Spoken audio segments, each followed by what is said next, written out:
I'm at my limit. I want to run away. Solo parenting, caring for my father-in-law, and taking care of my husband and mother-in-law on top of household chores left me exhausted to the point of feeling dizzy. But my husband, I'm going on a trip overseas for a change of pace, said and left. Why do I have to do everything alone? At that moment, a warm hand was placed on my tearful head. My name is Shane, a 31-year-old housewife. Married to my husband Keith for 4 years. We just had our first child last year. Just as I was planning to return to work when my child turned 1 year old, I was called by my in-laws. My in-laws' house is about a 30-minute drive away.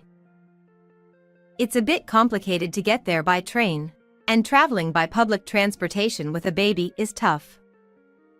So I asked my husband if we could go by car. Gas prices are going up, and taking the train is easier, so let's take the train, he insisted. When I asked if he would carry the baby since traveling with a baby is cumbersome. Why do I have to do that? Isn't it the mother's job? I was once again rejected. Even though I thought he would help me if I looked like I was having a hard time, I was wrong. Even though I was exhausted from carrying the baby and the heavy luggage, my husband didn't even glance at me. As for his luggage, he only stuffed his wallet and phone in his pockets. He didn't even bring a bag. Despite that, he didn't help, and instead, hurry up or I'll leave you behind, he walked away alone. I always knew he wouldn't do anything, but I was disappointed to find out it was to this extent. I wondered if things would change once the child grew a bit and started talking, and started calling him Dad, but I stopped hoping and told myself. For now, I just focused on getting to my in-laws' house as soon as possible. You're late. What took you so long? As soon as I arrived after my husband, my mother-in-law said that. There were a lot of people, I wanted to say, but my mother-in-law said, hurry up and come in. Honestly, I'm tired of waiting. And went back into the house early. Holding the baby and a large amount of luggage, I was left behind. My mother-in-law always treated me coldly. Even when I came to my in-laws' house, I was ignored to the point of being asked, "Oh, were you here?" As I tried to enter the living room, my husband, who had arrived first, was already lying on the sofa playing with his phone. When I looked around for my stern-faced father-in-law, who usually sits down, my mother-in-law replied, "He's not here." Really? That's why I called you today. Keith, listen carefully. Yeah. Even though he was being scolded by his mother, my husband didn't look up from his phone and replied casually. Without paying attention to my concern, my mother-in-law looked at me and said, "My husband is in the hospital with a leg injury." She said. What? Hospitalized? I was surprised to hear something new. My husband also looked up for a moment. But he quickly returned his gaze to his phone. He is also getting older, you know. He slipped on the stairs and couldn't move. But even so, it's just a fracture in the leg, so the hospital stay won't be prolonged. Huh? My in-laws married late, and my husband is their only son born from an elderly pregnancy. So, even though my in-laws are already in their 70s, I thought they were still healthy. That's tough. I'm glad it's not serious. But the conversation with my mother-in-law after that wasn't good. The doctor says it will probably take some time for him to walk properly again. So, he'll be bedridden. So, please help us. Huh? When I said that he couldn't move as he once must be tough, my mother-in-law asked for our help calmly. To my puzzled look, my mother-in-law said, "I can't handle it alone. Keith, help us too. So, we're moving into your apartment." What? I was shocked by the sudden news and raised my voice. But it seemed that only I was surprised. My husband, Oh, okay. We have extra rooms anyway. easily accepted it. Wait a minute, Keith. While I was in a hurry, I thought you would say that. My mother-in-law seemed happy. I thought Keith would say that, so I've already arranged for the move. Huh? The movers will come tomorrow, so be ready. Wait a minute, please. I couldn't keep up with the sudden facts one after another. But my husband Sure, got it. just accepted it without a care in the world. Thank you. And my mother-in-law smiled too. I was completely dumbfounded. What's going on? Are these two crazy? In the end, I was too busy dealing with the crying baby to have a detailed conversation and ended up going home without being able to explain much. Of course, even on the way back, my husband didn't help and went home alone. I wonder if it'll be okay. I just feel anxious. And that anxiety turned out to be right. In the days of solo parenting, I received a mountain of orders from my mother-in-law, who started living together. "Hey, Shane, my husband is calling you. The house is not tidy. Do the dishes right away. Can you go shopping? Massage my shoulders, I'm tired. I'm hungry, make dinner." I'm not her wife. No, even if I were, please move a little. I think those things, but I can't say it.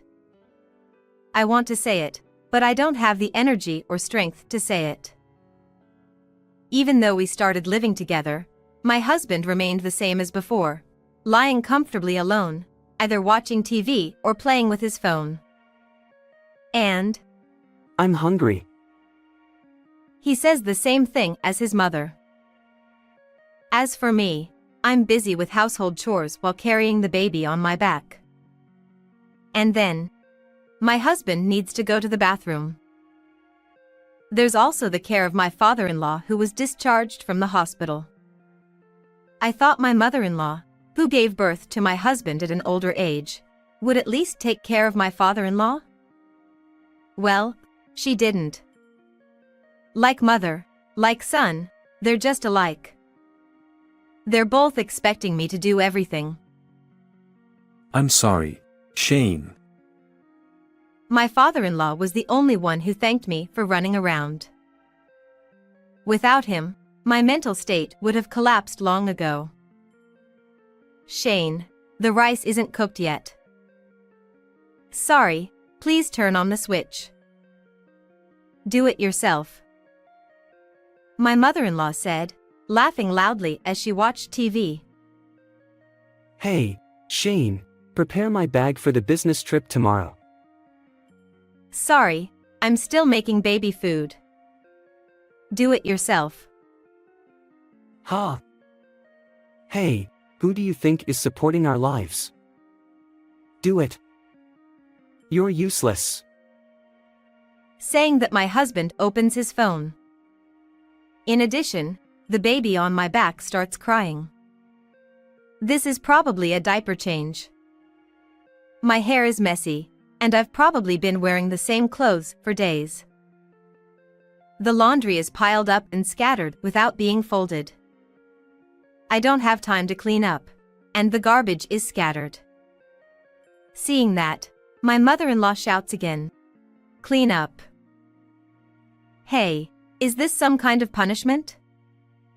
Did I do something wrong in my past life, Lord? My mental and physical strength were on the verge of collapse. I'm really sorry. Shane, thank you as always. I'll rehabilitate quickly and be able to walk soon. It's okay. Please rest slowly now. If you try to recover quickly, it will only make things worse. My father-in-law's kind words touched my heart. But really, I'm at my limit. The baby's crying at night is severe, and the lack of sleep is making it worse. Late at night, my consciousness is hazy as I hold the finally asleep baby. I'm struggling not to drop the baby, but my husband Shut up. shouts angrily and kicks me and the baby out of the bedroom to sleep alone. My mother-in-law is also sleeping soundly in a separate room from my father-in-law, enjoying her peace. Achoo. Although it's gotten warmer lately, nights are still cold. I'm making sure to keep the baby warm to prevent catching a cold, but I tend to neglect myself. I sigh deeply, thinking that maybe other mothers feel the same way. Outside the window, the dawn is breaking, signaling another busy day ahead, which fills me with dread. In the end, I couldn't sleep at all. The well-rested faces of my husband and mother-in-law wake up with a refreshed look. What? My breakfast isn't ready yet? Without even saying good morning, I'm tired of hearing that as the first thing. What will they do if I decide to leave this house? Even though I know I can't do that, I still think about it. No, I can't. Even if I leave, how will I survive? I don't have parents anymore, and I don't have siblings to rely on. I don't even have the luxury to start looking for a job. But most importantly, I'm worried about my father-in-law. I don't care about my husband and mother-in-law, but I can't leave my father-in-law behind. Even if I'm not here, my mother-in-law and husband probably won't take care of my father-in-law. I don't even want to think about what will happen after that. What should I do? Achoo. As I sigh and mutter, another sneeze comes out, probably from staying up late. Gross. Got a cold? Don't give it to me. To my surprise, these are my husband's words. How heartless can he be? I want to slap the pre-marriage me who thought he was cool and caring. I'm at my limit. I want to run away. As I mutter this, the reality is that I can't run away. I gently lay the sleeping baby on the bed and sluggishly make my way to the kitchen. After making breakfast for the two of them, it's my father-in-law's turn. Then, I'm thinking about all this when my husband speaks up. Oh, by the way, we're going on a trip starting tomorrow. Huh? I turn around to see my husband and mother-in-law grinning. What do you mean? I ask. I said, me and Mom, are going on a trip starting tomorrow. Huh? Just the two of you? Yeah, we won't get any rest staying here. The baby is noisy, and you're always busy. We'll go overseas for a change of pace. What is he talking about? This guy is the most comfortable one in this house, so why is he saying such things? And overseas? Exactly. An unhelpful daughter-in-law is a problem. We'll be back in a while, so take care of things for us. My mother-in-law says gleefully, talking about their trip, and I feel like something inside me is crumbling. And then, the two of them leave for overseas, leaving me, the baby, and my father-in-law behind. My husband seems to have taken some paid leave, and they'll be back in a week. I don't care anymore. The moment I see them off, I stop caring about anything. Why do they think they're the ones having a hard time, leaving me, who's working the hardest, behind? Why are they capable of such cruelty? I'm the one working the hardest, damn it. As soon as I say that, tears start flowing. Huh? I try to stop them, but they won't stop. Once my tear ducts break, they keep flowing uncontrollably. Sniff. I need to pull myself together. I'm a mother. Even though the baby is crying, I need to go and comfort them. That's what I think, but my body won't move. What a useless person I am. It's at that moment that the baby's cry suddenly stops. What? As I raise my head in surprise, I feel something warm on my head. Looking up, I see my father-in-law sitting next to me, gently patting my head. His hand still has traces of tears, as does my beloved sleeping baby. Oh. I'm truly sorry. Thank you for working so hard. Were you able to walk? Well, not exactly walking, but I can at least crawl now. Ha, I might even be able to compete in crawling with my grandchild. He says with a gentle smile. You don't have to work so hard anymore. But I'm slowly getting better like this. I'll do as much as I can for myself and help with the housework. that's really nice. You don't have to work so hard anymore. As he says that and pats my head, he feels like a real father to me, and I can't help but burst into tears. I don't have to work so hard anymore. That's the moment I felt liberated. A week later, the sound of the baby's cry echoes through the house. Coming, just a moment. As I rush, my father-in-law's voice comes from behind. It's okay. I'll change the diaper. I peek and see him changing the diaper, humming softly. Relieved, I decided to resume my interrupted lunch. Eating a meal slowly is the best feeling. But as I'm thinking that, my phone rings. It's from my husband. Hello? Where are you? So this is the first call after he returned. I can feel his anger through the phone. Where else? At home? The apartment was empty when we got back. Well, we moved out. Moved out? It's not surprising that my husband is surprised. By now, he and my mother-in-law are probably standing there dumbfounded, facing an empty, clean room. When did you move out? I think it was right after you left for your trip. What? Why did you move without telling me?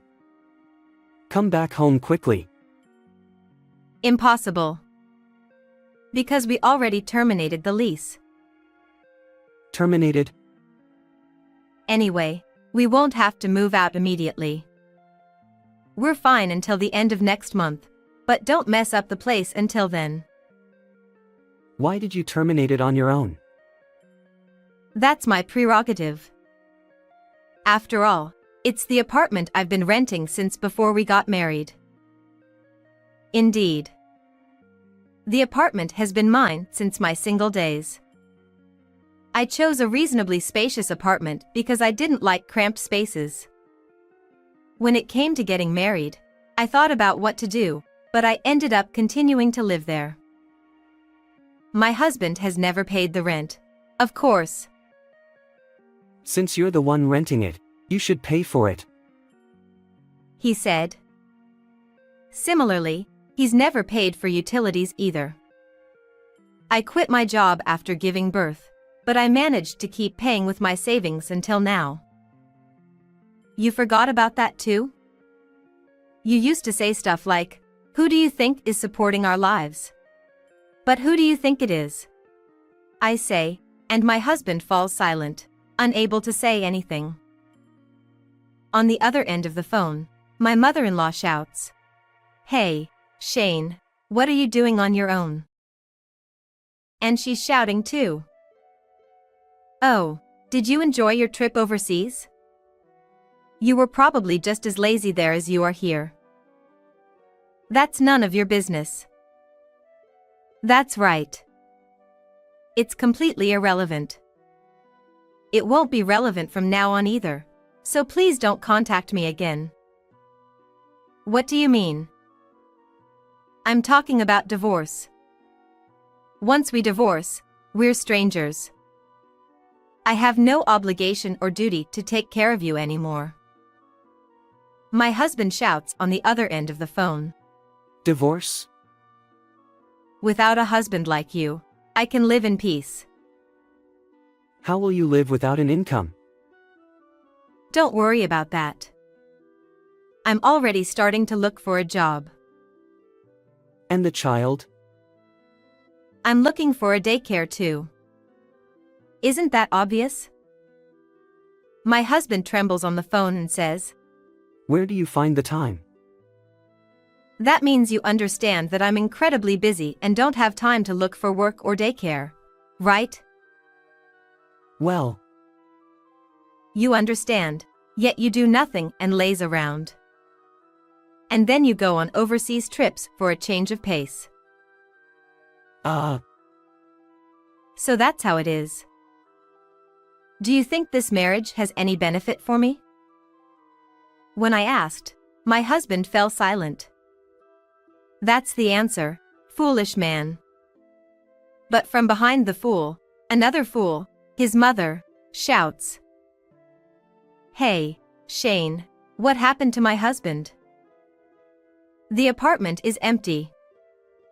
That means my father-in-law isn't there either. But don't worry. I'm here with Shane. You. My father-in-law calmly says to the surprised mother-in-law. I've had enough of you. What are you saying? So let's get a divorce, shall we? Huh? I'll contact you through a lawyer, so let me know when you found a new place. Wait a minute, please don't leave me. What are you saying? I'm not leaving you. What? I'm just throwing away the trash that's a wife who neglects her husband. With that, my father-in-law headed towards the nursery. Silence continues on the phone. Is my mother-in-law in shock? I wonder. Hello? Yes. It seems my husband isn't collapsed, as a feeble voice responds. As my father-in-law mentioned, I'd like to discuss divorce through a lawyer. Okay. I'll contact you again, so please prepare compensation and child support. Compensation? I understand child support, but why compensation? Because I've suffered emotional distress. But even I. What about you? I wait for my husband's response to my emotional distress, but there's silence. Nothing at all. Well, that's to be expected. Living freely as he pleased, he couldn't have experienced any distress. I've kept a record of everything you've done, or rather, haven't done, every day. Ha! I heard that having a diary can work in your favor during a divorce. I intended it as a record of our child's growth, but well, I'm glad I did. Whether you did something or not, it's all written down, so it's clear that you did nothing. I messed up. Finally, an apology comes from my husband. I messed up. From now on, I'll take care of our son properly and help with household chores. So, who are you going to take care of? our son. I see, our son, but who is that? It's not like we have a son. How can you take care of a non-existent child? I take a deep breath and say, our child is a girl. Forget about the child's gender. Are you insane for not remembering her name? And I shout, feeling exasperated. Ha! Didn't you say it was a boy during pregnancy? The doctor misunderstood the ultrasound. It was in a difficult to see position. You don't even remember our daughter's name, do you? That's why you got the gender wrong. Oh, I remember. It's hard to tell the gender. Sam. It's Sunny. I yell and hang up. I turn off my phone because I'm so angry. I'll have to keep in touch in the future, but once everything's settled, I'll block them. It's unbelievable that he misunderstood even the gender. But that's because my husband has never interacted with the child. Come to think of it, he's never changed diapers or even held the child. In fact, he's never even called her name. I laugh bitterly at the thought of marrying such a fool. Afterward, my father-in-law knew a competent lawyer, so we asked him to handle the divorce between my father-in-law and me. My husband and mother-in-law called like crazy, but I ignored everything except for essential matters. The divorce between us and my in-laws was finalized. I received a lump sum of compensation and child support from my pitiful husband. Otherwise, I threatened not to let him see the child again. I still have the right to see her, after all. I thought he would insist on paying in installments because he didn't want to see her, but surprisingly, my husband accepted. He must have been shocked. It's too late for him to regret now, the divorce and mistaking the child's gender. My mother-in-law kept begging my father-in-law until the end, but since our marriage had already collapsed, it was finalized. Property was divided, but since my mother-in-law had squandered money on overseas trips and such, my father-in-law ended up with more. My husband, penniless after the lump sum payment, and my mother-in-law, living off her pension, ended up seeking refuge together in a cheap, run-down apartment. My daughter and I are doing well in our new home. My father-in-law, who could only crawl at first, gradually learned to stand and now can walk fairly well with a cane. It's heartwarming that he reached that stage around the same time as my daughter, who learned to touch from crawling. My father-in-law seems happy too. Someday, let's go for a walk together, Sunny. And my father-in-law says that, whether my daughter understands it or not, she smiles and says, Ah. It's good to work hard, but overdoing it isn't good. I recently got a new job, but I rely on daycare and public institutions without hesitation. If I'm smiling, my daughter will smile too. How was this story? Please subscribe to the channel. Well then, see you in the next video.